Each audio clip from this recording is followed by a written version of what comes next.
हे दोस्तों, आज हम जीएसटी के बारे में बात करेंगे। जैसा कि आप सब लोग जानते ही हैं, हाल ही में 1 जुलाई 2017 से जीएसटी लागू हुआ है।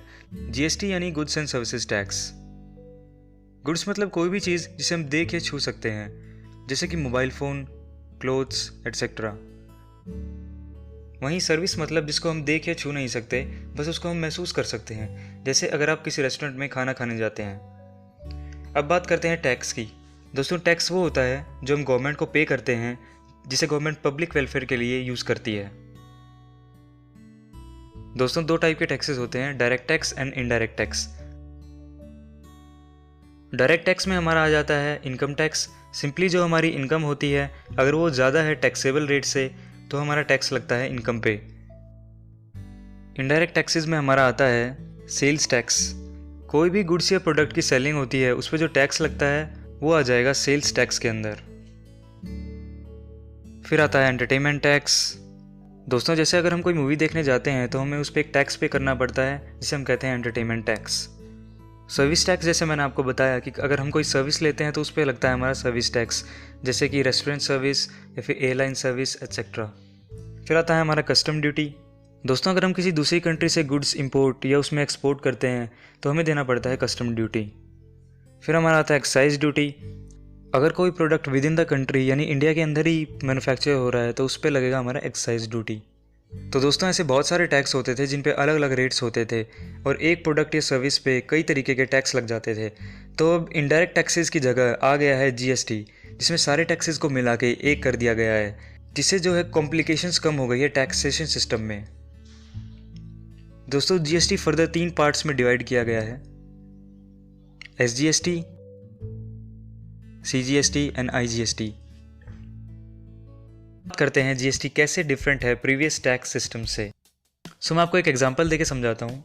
दोस्तों, प्रोडक्ट को बनने के बाद कस्टमर तक पहुँचने से पहले कई सारे लेवल्स से गुजरना पड़ता है, जैसे प्रोड्यूसर जो प्रोडक्ट बनाता है, होलसेलर, फिर रिटेलर एंड फाइनली कंज्यूमर। पुराने सिस्टम में क्या होता था, मान लीजिए टैक्स रेट है 10%।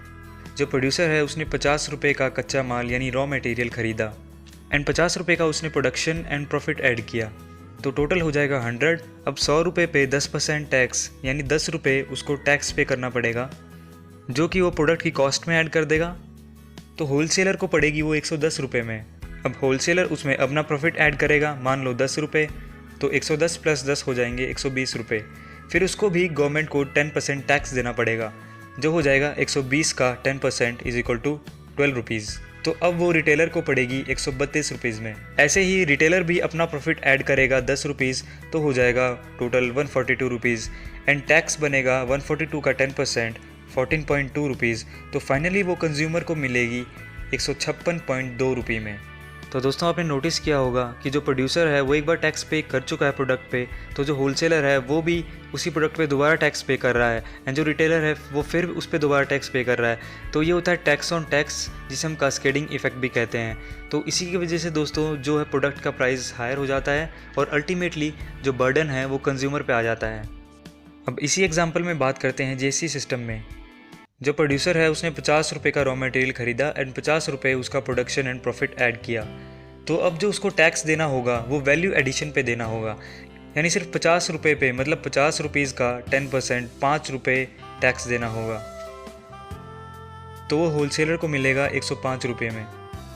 अब होलसेलर उसमें अपना प्रॉफिट ऐड करेगा 10 रुपये, जो हो जाएगा 115 रुपये, एंड उसको भी सिर्फ वैल्यू एडिशन पे टैक्स पे करना होगा, मतलब उसको 10 रुपये पे 10% यानी 1 रुपये टैक्स पे करना होगा।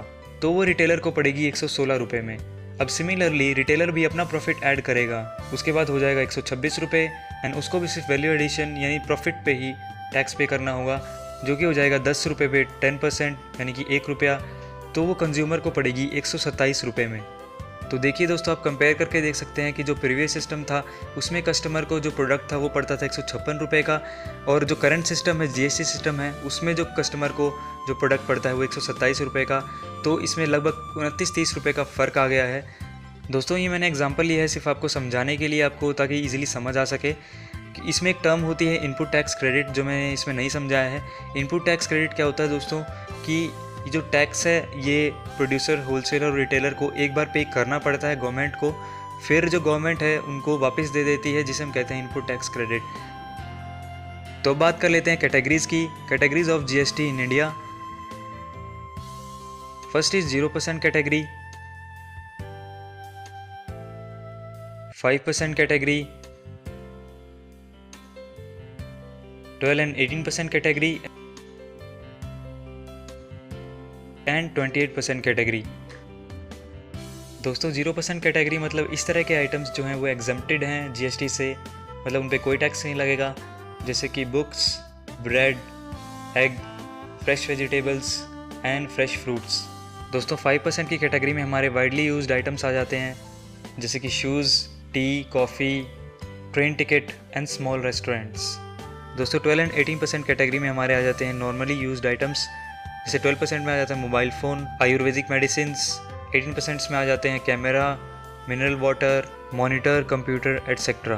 दोस्तों 28% कैटेगरी में आ जाते हैं हमारे लग्जरी आइटम्स, जैसे कि branded jeans, telecom services, 5 star hotels and luxury hotel rooms etcetera. तो दोस्तों ये मैंने बस आपको ओवरव्यू दिया कि कितने टाइप की कैटेगरीज होती हैं और किस तरह के आइटम्स उन कैटेगरीज में डाले गए हैं। तो बेसिकली यही था दोस्तों जीएसटी के बारे में। उम्मीद करता हूँ आपको ये वीडियो पसंद आई होगी।